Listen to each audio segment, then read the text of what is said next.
Diego Pavia, Kyron Drones, round 2 in Blacksburg. Here we go.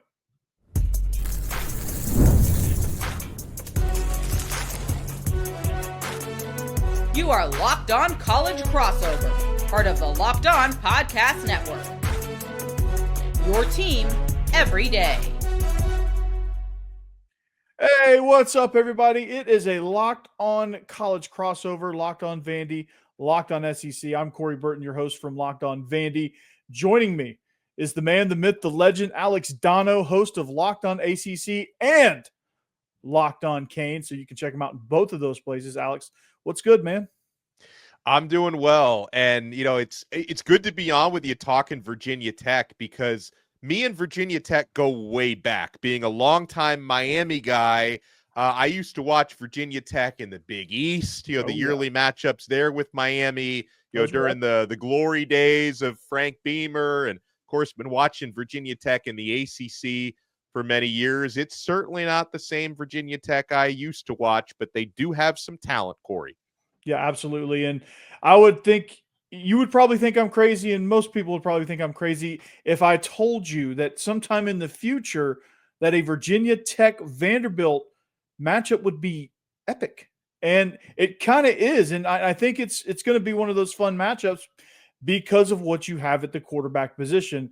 And before we do that, though, this episode is brought to you by Mazda. Just like there's more to every player, more dedication, more attention to detail, there's more to a Mazda vehicle. Stay tuned later in the episode for highlights in this week's Moving the Game Forward. Mazda, move or be moved. So yeah, like I said, thanks for making us your first listen. Locked On ACC, Locked On Canes for Alex, Locked On Vandy for me. If you want to check out more of our content, those are the places to go. But this quarterback battle, and we're going to get into how the defenses are going to respond to these things, but we're going to talk about just the quarterbacks themselves and the weapons they have to support them, things like that. Diego Pavia, we know what he is. We know that he is a media superstar. He's highly confident. He's got all the intangibles.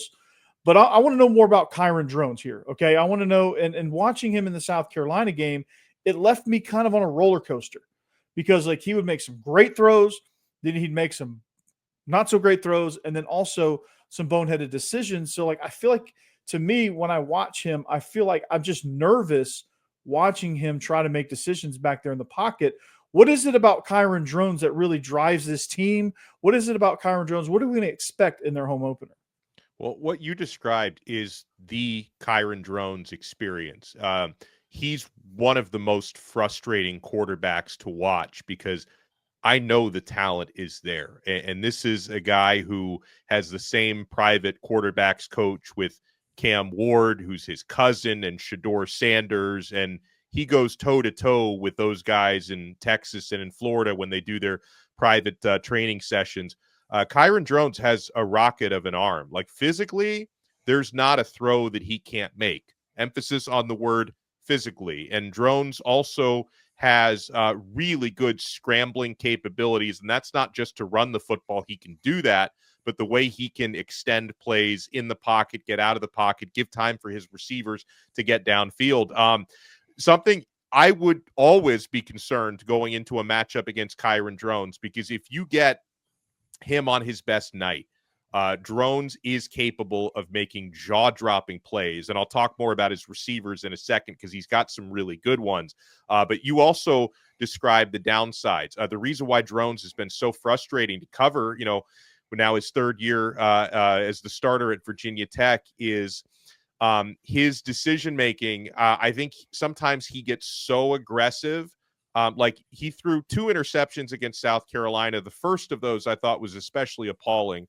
Basically threw it into triple coverage in the end zone. They were driving towards the red zone, so that, derailed a great drive. Ironically, they ended up getting a safety, their defense, a couple plays later. So they did get some points out of it, I guess. But, that was a really unfortunate decision. And I think sometimes he's going to make those because he can count on his physical abilities to thread the needle.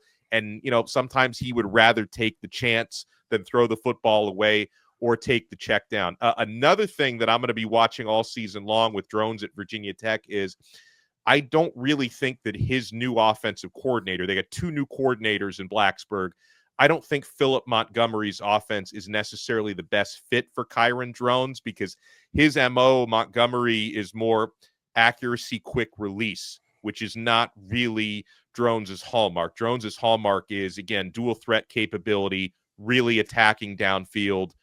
He's got a rocket for an arm. So we'll have to see how much, I guess, Montgomery can sort of adapt, his playbook and his play calling to fit Drones' strength. Didn't seem to go that well against South Carolina. Maybe it goes better for him against Vanderbilt this week. Well, talk to me about those receivers. Now, who's he throwing to? Now, I know Virginia Tech had trouble adjusting against South Carolina. They never really did. So talk to me about the weapons and how they're going to incorporate them moving forward. So when you look at Virginia Tech's receiving core, you see a lot of size, a lot of physicality, and they have 3, if not 4 receivers who can go up and grab 50-50 balls, which now that part of it, maybe not schematically, maybe Drones is not the best fit for this offense, but with his receiver personnel, I think it's a good fit because he can throw up those 50-50 balls and his receivers can make plays. So we're looking at the top guys for me are the Greens, no relation to one another. Donovan Green, who's 6'3", Aiden Green, who's 6'2", Isaiah Spencer, Cameron Selden are both over 6 foot. They also have a tall tight end, Benji Gosnell, who's 6'5". So to me, if you're going up, and you are going up, of course, against this Virginia Tech offense, I worry a little bit less about their running game this year than I did last year. Thankfully for Vanderbilt, Bashal Tutin is not running through that tunnel this year. But in terms of the passing game, that's an area where they can hurt you because if your defensive backs aren't willing to play physical and match up with their length, Virginia Tech has a lot of size and a lot of ability because these guys have some speed as well. Like, these are not strictly possession receivers. Both Donovan Green and Aiden Green, broke out some big plays with yards after the catch against South Carolina. So to me, I would say the strength of Virginia Tech's offense would be, the way Kyron Drones can connect with these tall 6'2", 6'3" physical receivers. Now, when you look at a quarterback matchup and receivers and the weapons and stuff like that, Vanderbilt's bringing their own weapons as well. They've got some receivers that have stepped up. That was the biggest question mark coming into the season, but they've got some guys now that I feel good about, and I think Clark Lee feels good about. But when you match up these two quarterbacks, you look at the attributes. Pavia, year 2 of an offense that he was already an expert at, but year 2 of chemistry within this system and with this team. When you look at the quarterback matchup, how do you see it just as a head-to-head, like Vanderbilt's offense, Virginia Tech's offense, from a production standpoint? I would trust Pavia more in the sense that I think certainly the floor is much higher for him. Being a veteran, and the guy he's got a legal injunction just to be able to play another year, which I support him in that quest, by the way. But I would feel like Pavia, he's got experience winning big games. I mean, he did, of course, beat Virginia Tech head-to-head last year. He also won a little old game against Alabama a year ago. Something that's been noticeable about Virginia Tech these last couple of years is they've come really close at times to grabbing big wins or signature wins, but they always seem to fall short. I mean, they fell to Vanderbilt on the road in overtime last year. They had a close loss to Rutgers that they really should have won. They were controlling that game. I mean, I was at Hard Rock Stadium in Miami for that crazy finish where they were, a controversial call on a Hail Mary away from upsetting Miami. They played Clemson somewhat tight last year. Virginia Tech, and I'm not going to put it all on the quarterback. That would be unfair of me. But this version of Virginia Tech in general has just really failed to get over that hump and get out of their own way. And obviously the inconsistent quarterback play is part of that. I want to see Kyron Drones just consistently reach his ceiling because I know what he's capable of. And of course, on the flip side with Pavia, I mean, not only is he a veteran, but the guy is an absolute gamer. I mean, he rises to the occasion, puts his body on the line in close games. So I don't know. I think I would just, to be safe, I'd probably give the slight quarterback edge to Vanderbilt just because I have a better idea of what I'm going to get from Diego Pavia.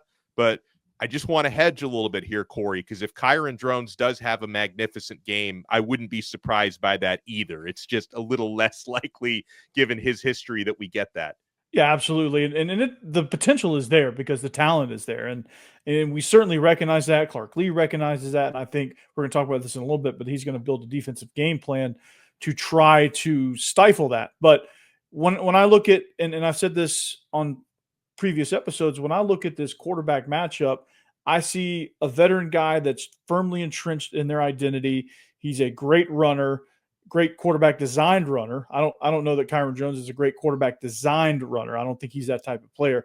He's kind of more of a sit back, scramble, makes him, he wants to throw the ball down the field. He wants to push it vertically. So as a vertical threat quarterback, that scares me because they are so good at pushing the ball down the field that really puts pressure on your corners, that puts pressure on your secondary, and it also puts pressure on your defensive front to try to find ways to disrupt that rhythm. So for the quarterback matchups, things like that, I think for Vanderbilt, they're going to have to, again, control the ball. They're going to have to try to eat up those chunk yardage, be a little bit more explosive than they were last year in order to, if they get in front, it will allow them to not allow Virginia Tech to get back into the game like they did a year ago. Like they had that game almost sealed, but they had a few stumbling blocks in the third quarter. Virginia Tech was able to get back in it, and then it became a dogfight after that. So I think Vanderbilt has a chance to squash that early, and they had a chance to do that last year. So, and I think with a veteran quarterback, that gives me a lot of confidence that they're going to do that. So to me, it's Pavia has the edge. Drones has the potential. Drones could take over if he wanted to. It's like this, it's like a roller coaster. So it just scares me. But speaking of defenses, speaking of game plans, how do you stop these quarterbacks? How's Virginia Tech going to plan to stop Pavia?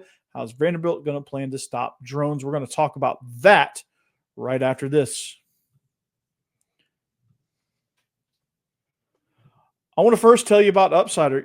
Alex, are you still paying full price for gas? I'm not, thanks to Upside. Absolutely. And stop leaving money behind. Get real cash back every time you fill up with the free Upside app. Simply download the free Upside app in the App Store or Google Play right now and start earning cash at the pump today. This is an amazing opportunity, man. Just use that promo code football. You get an extra 25 cents back per gallon on your first fill up. You could make up to $300 a year just from buying the gas you already needed. What could you do with $300? I would probably go see like 10 movies and go fishing, eat out somewhere. It's a lot of money to have laying around, man. I know. And it's just for going to fill up your car. At first, I thought it was too good to be true, but it's totally legit. Real people are getting paid just to make their daily commute, and you can too. Plus, you can cash out anytime to your bank account, PayPal, or an e-gift card for Amazon and other brands. So don't let this offer drive on by. Download the free Upside app now using my limited time promo code football for a limited 25 cent per gallon bonus. That's promo code football. Disclaimer, this offers vary by user and location. Go to upside.com for terms and conditions.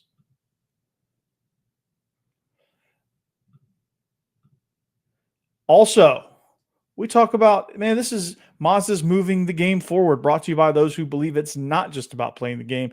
It's about redefining it, because these moments do more than win. They push what's possible. They remind us to go that extra yard, shift into the extra gear, and keep moving the game forward. So the game that you watched, Miami versus Notre Dame, a clutch play, breakout performance. Like what was the play in that game?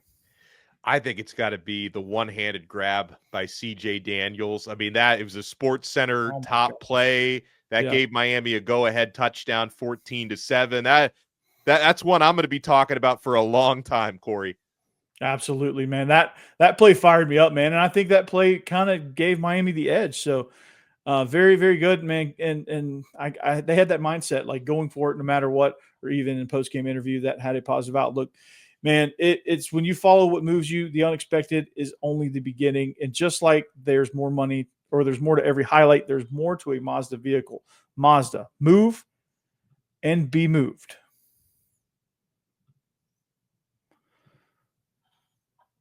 All right. Thanks for making Locked On ACC. Thanks for making Locked On Vandy. Thanks for making Locked On Canes your first listen each and every day. Give a follow to all three of those shows. Alex does two of them. I just do one. Alex is the man.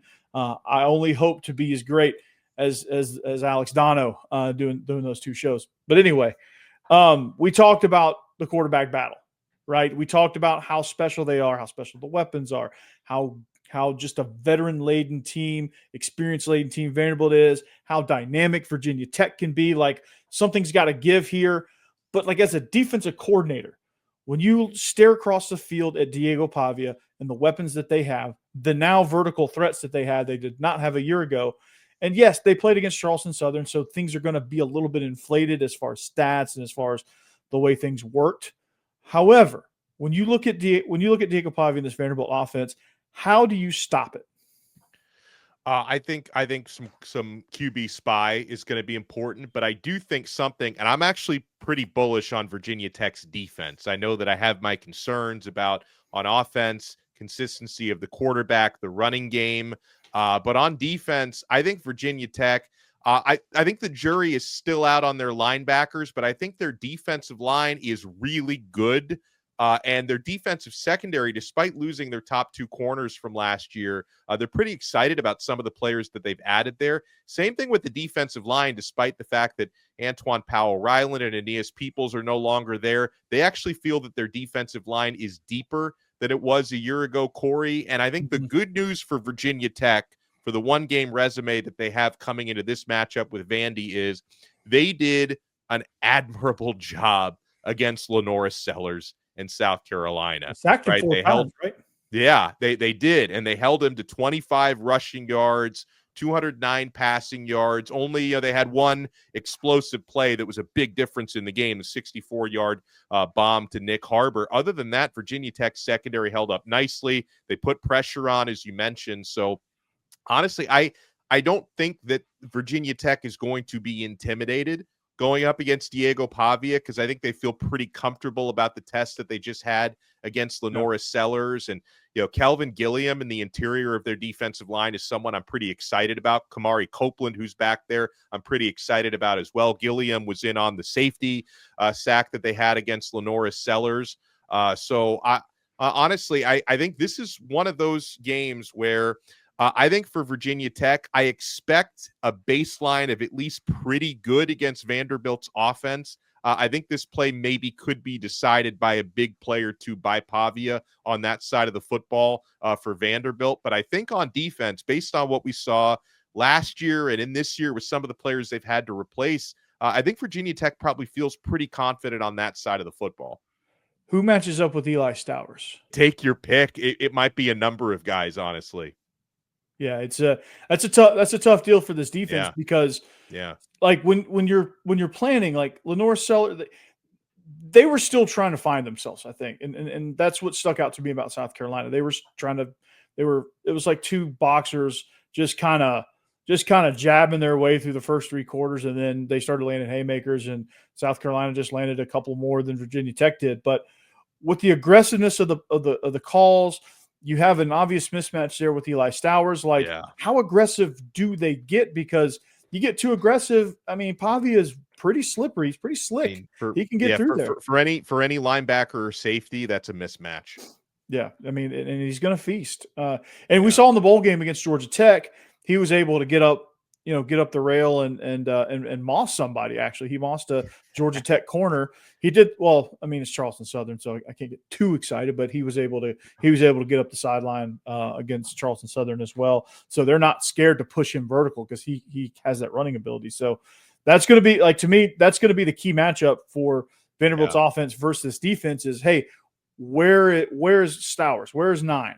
And find him, because he is the. I'm not directly comparing him, because I know the listeners will probably hear this one little part and hang on this, but he is that style of tight end where it's like Kyle Pitts, Brock Bowers, like that style of tight end, to where it's more of like a wide receiver, but he's just got a little bit of size and some physicality. He's a mismatch for people. Now, Brock Bowers is an alien, so I'm not comparing him to Brock Bowers. He is not of this earth, right? He's an extraterrestrial, because that guy's a freak.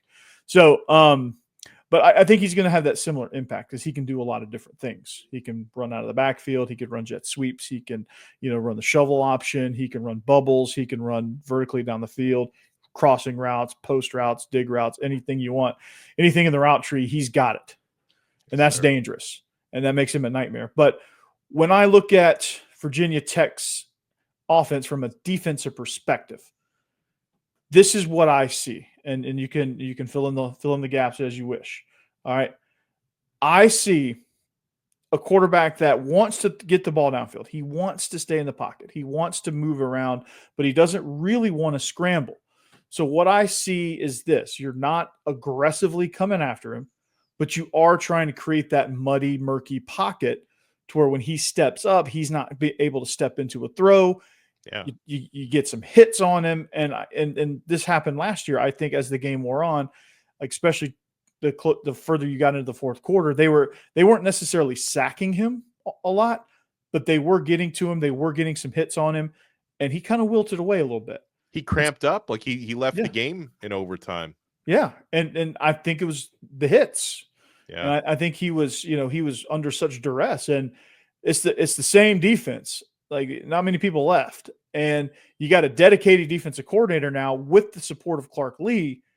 I think it's going to be a super, super aggressive thing. And, for them, I think if they can affect Kyron Drones, those downfield targets won't really be involved in the game. And the concern that I would have from the Virginia Tech side on offense in terms of being good for Vanderbilt's defense is I am not convinced that Virginia Tech, I'll be convinced when I see it. Until then, I'm not, that they're going to be able to really establish a run game. That's a big concern that I have this season, not having a good enough replacement for Bashal Tootin. I mean, you got running backs this year, Terry and Stewart and Marcellus Hawkins. I don't know if we're going to see enough to take that pressure off of Kyron Drones. Yeah, they're just okay. And I think against a team that's really good up front, that really spent a lot of their transfer portal moves and a lot of NIL dollars in the trenches on the defensive line, I think to be just okay in the run game, I don't think is going to be good enough.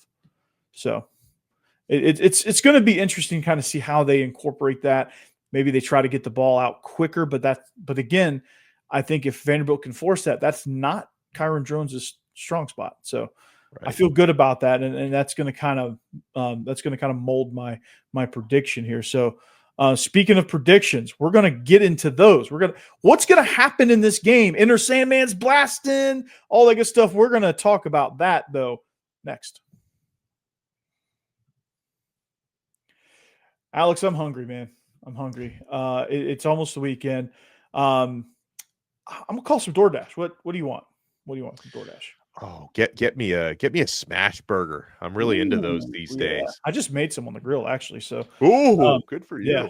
Yeah, it was a good dinner. But guess what, man? I'm gonna this Saturday. I'm gonna get some. I'm gonna score big with these DoorDash streaks, man. I'm gonna save more every time I order. These players delivered when it mattered most. Let's break it down. So for Vandy, Diego Pavia delivered in a big way.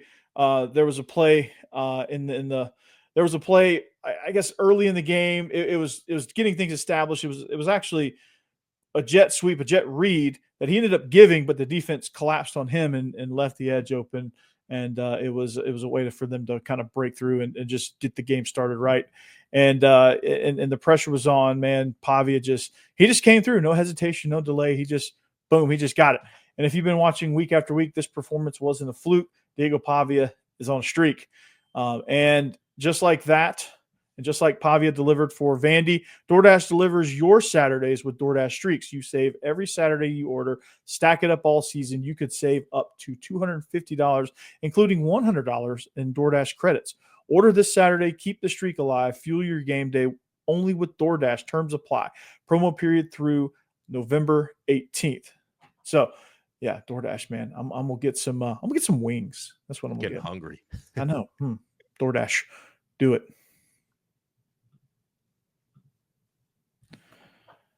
All right, we're wrapping up this Locked On College crossover. Make sure you subscribe. Do it right now. Go to Locked On ACC, subscribe. Go to Locked On Canes, subscribe, And then, of course, go on to Locked On Vandy and subscribe.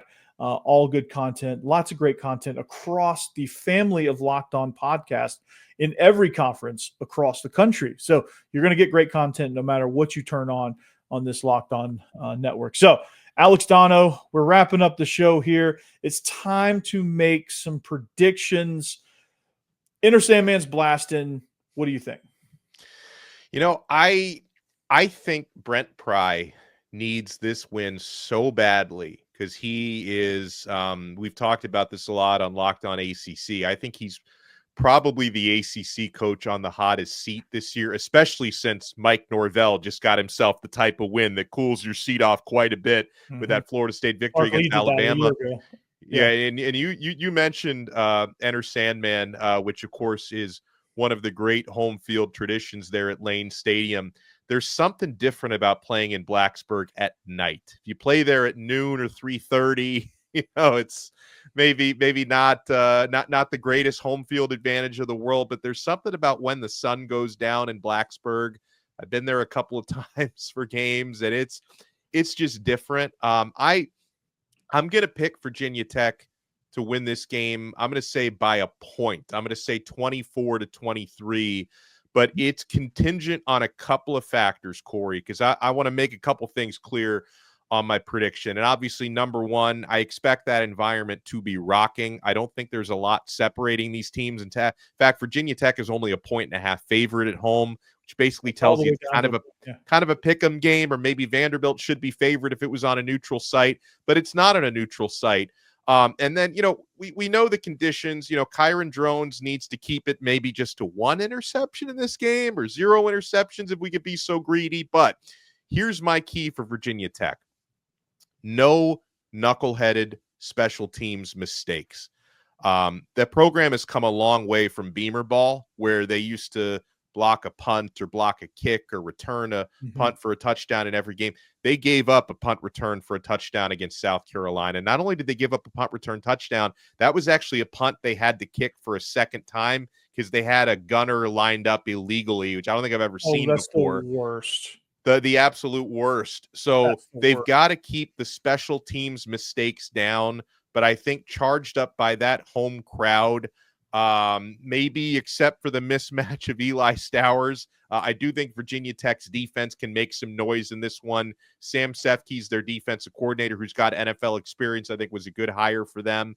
I can see Virginia Tech edging this one out, but I think this is going to be a bloody defensive struggle for most of the game. I think it's going to be really dicey and really close. Yeah, I think it's going to be, I think you're exactly right. I think this is going to be a line of scrimmage game. And with Vanderbilt's rebuilt lines of scrimmage on both sides of the ball, in the run game, especially on offense, that offensive line they're a bunch of bulldozers.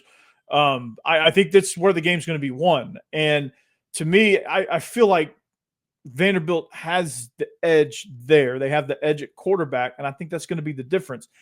The contingent on the fact that they don't let Inner Sandman and the rage that goes with that bother them, because they, they've played in Tiger Stadium, they've played in all these SEC environments, and all these raucous environments, but like it's still a different atmosphere no matter how you slice it and dice it, and it can get to you if you let it. But I think, and they've been blasting Inner Sandman all week long at practices. I mean, they treat it like Rocky Top around here. Like when you practice with Rocky Top, you blare it all week because that's all they play at Tennessee. And with Inner Sandman, like we want them to hate Inner Sandman before they walk in. So they hear that and they're just like, oh, and it just gets them fired up. So if they can manage that environment, if they can manage the early onslaught, because this team's going to be juiced up. It's their home opener. The crowd's going to be in a frenzy. If they can withstand that, start fast and focused, I think they end up winning this game. Last year, obviously, it was a home road game, essentially. So they did have a little bit of crowd noise they had to contend with. It was like stadium renovations or something last year. Those are finished, by the way. But I always say Vanderbilt plays 12 road games a year. Because their home is home away from home. So they play 12 road games a year, so they should be used to this kind of thing. But they've let environments bother them in the past. Like Georgia State, for a different reason, I think it was probably just like too quiet, or it was just a weird environment, a weird game, and they lost it. But they went to Auburn and beat Auburn, and that's never an easy place to win. They started fast against LSU, but they just wilted because they have no depth. They have better depth this year. So if they can withstand that hostile environment, if they can withstand the inner Sandman, the crowd that's like, going crazy, and all of that that's surrounding this game, I think they have the capability, and I think they will end up controlling the line of scrimmage. And I think they will find Eli Stowers early and often. I think that matchup will be too much for Virginia Tech. I think Kyron Drones is going to make his share of plays, but it's not going to be enough. Martell Height is a great punt returner. Maybe he takes one back on them. That would be nice if they could get a big play in special teams. And I think your score was 24-23. Yeah. I say 27-23. Vanderbilt. That's going to be my final there. I think you're going to get Brock Taylor, the Brocket launcher. He's going to kick one. He's going to kick an insurance field goal late in the fourth quarter, and they're going to ice it. That's how I see it going. So I think we can agree it's going to be close and it's going to be fun. It's going to be a fun one. It's going to be bloody. It's going to be physical. It's going to be an atmosphere. I can tell you that much. Well, Alex, thanks for joining me, man. It's always a pleasure. And anytime we can get a Vanderbilt versus ACC matchup, you're my first call, and we're gonna run this thing back. So for Alex Donno, make sure Locked On ACC, Locked On Canes. He's gonna have a fun week, or he's already had a fun week. You should join in on that. Miami's gonna have a special season. I can feel it. They get a big win like that, I think that's going to catapult them. And then Locked On Vandy for me. Follow that at Locked On Vandy on all social media platforms. Where can they follow you, like on social, Alex? Yeah, follow me on X at Alex Donno. Donno spelled Donno. I'm also on. I try to use TikTok. I'm 40, but I pretend I'm 20, and I go on TikTok. I think it's at Alex Donno on TikTok, and Instagram at Alex Donno Miami. Those are the best places to find me on social. Absolutely. And at Locked On Vandy on all socials, at Coach Burton 36 on X if you want my personal account. And we'll run it back. We'll see what it's like Saturday, and we'll come back with you with a reaction show one way or the other on the Locked On Vandy side. I don't know what you have coming up the rest of this week, but regardless of what it is, check it out. Do yourself a favor. If you're missing out, you're truly missing out. So for Alex Donno, I'm Corey Burton. This has been a Locked On College crossover. We'll see you back here next time, covering your team every day. Thanks for listening. Peace.